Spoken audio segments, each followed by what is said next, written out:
안녕하십니까. 저는 2021 교수님과 함께하는 한길학습 동아리의 유아교육과 김도연입니다. 저희는 아동요리 교육 지도사 자격증 취득을 위한 이론과 실습에 대해 발표하겠습니다. 먼저 소개를 드리겠습니다. 저를 포함한 송지연 학생과 최유진 학생이 요리쿡 조리쿡의 팀을 구성하고 있고, 친구들과 함께 즐겁게 공부하자, 아동요리 교육 지도사 자격증을 취득하자, 아동요리에 대해 알아보자라는 각기 다른 3가지 목표를 가지고 이 활동에 임하게 되었습니다.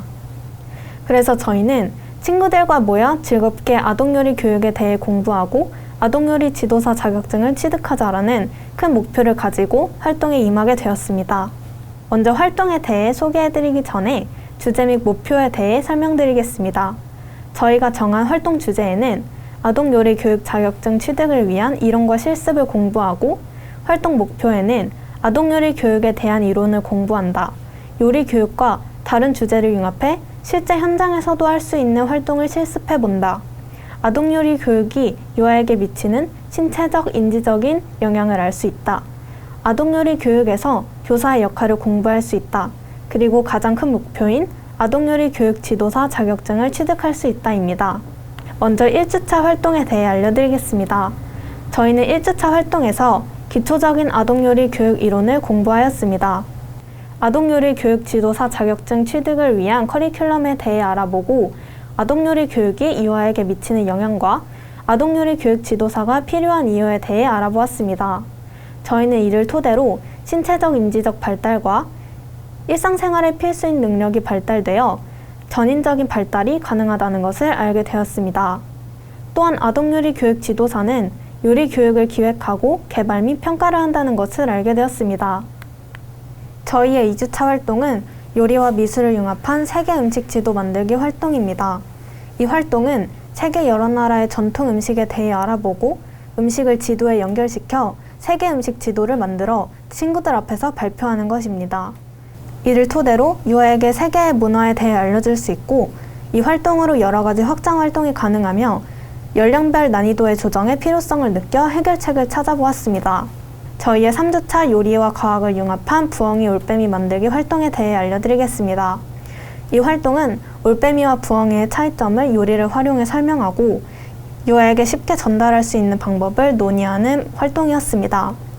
이 활동을 통해 저희는 올빼미와 부엉이의 차이점을 유아들이 이해하기 쉽게 이응과 비읍에 빗대어 설명해야 한다는 사실을 알게 되었고, 재료의 크기와 모양이 유아에게 굉장히 큰 영향을 미친다는 것을 알게 되어서 보완점을 만들어 해결하도록 노력하였습니다. 저희의 4주차 활동인 요리와 촉감을 융합한 쿠키 만들기 활동에 대해 설명하겠습니다. 이 활동은 쿠키 만들기 활동이 유아에게 어떤 영향을 미치는지 알아보기 위한 활동이었습니다. 이 활동을 통해 쿠키 만들기가 대소근육 발달, 자아인지 개념 발달, 감각 발달 등 전인적 발달이 가능하다는 것을 알게 되었고, 이 활동을 통해 여러 가지 확장 활동이 가능하다는 사실을 알게 되었습니다. 또한 쿠키 만들기 활동의 보완점과 해결 방법을 파악하고 보완할 수 있도록 노력하였습니다. 저희의 5주차 활동은 요리와 올바른 식습관을 융합한 토마토 파스타 만들기 활동이었습니다. 이 활동은 토마토 파스타를 직접 만들어 보고 유아들이 올바른 식습관을 가질 수 있는지 이야기해 보는 활동이었습니다. 저희가 이 활동을 하고 나서 알게 된 것들은, 활동을 할 때 동물 모양 파스타면을 사용하거나 토마토에 대한 노래를 듣고 활동하거나 파스타면에 동물들을 활용해 이야기를 만들고 활동하면 더 좋다는 사실을 알게 되었습니다. 또한 이 활동을 하면서 불과 칼 등 위험한 물건을 사용하기 때문에 사전의 안전교육이 필수라는 것도 알게 되었습니다. 6주차 활동에서는 요리와 수학을 융합해 분류하기 활동을 해보았는데요. 이 활동은 수학적인 도형을 알려주기 위해 여러 가지 매체를 찾아와 발표하고, 도형뿐만 아니라 색깔과 종류별로 분류할 수 있는 확장 활동을 진행하였습니다. 이 활동을 하며 알게 된 것은 수학 교육뿐만 아니라 특정 식재료에 대한 식습관 개선에 도움이 되며 집중력, 분석력, 관찰력 등의 여러 가지 발달이 가능하다는 것들이었습니다. 이 활동을 하면서 교사는 유아에게 다양한 분류 기준의 제시가 필요하다는 것을 알게 되었습니다. 7주차 활동에서는 요리와 사회를 융합해 동식물 얼굴 표현하기 활동을 해보았습니다. 이 활동은 식재료를 탐색해보고 식재료로 동물과 식물, 나의 얼굴을 표현해보는 활동이었으며 사회 개념을 알 수 있고 도형을 활용한 수학 개념도 인식이 가능하다는 것을 알게 되었습니다. 이 활동을 하게 되어 사회성이 발달 가능하고 도구를 사용하는 방법에 대해 알려주며 안전교육이 필요하다는 것을 알게 되었습니다. 또한 다양한 발문을 통해 상호작용이 필요하다는 것도 알게 되었습니다. 마지막으로 진행한 8주차입니다. 8주차에는 아동요리 지도사의 교수법을 공부하게 되었습니다.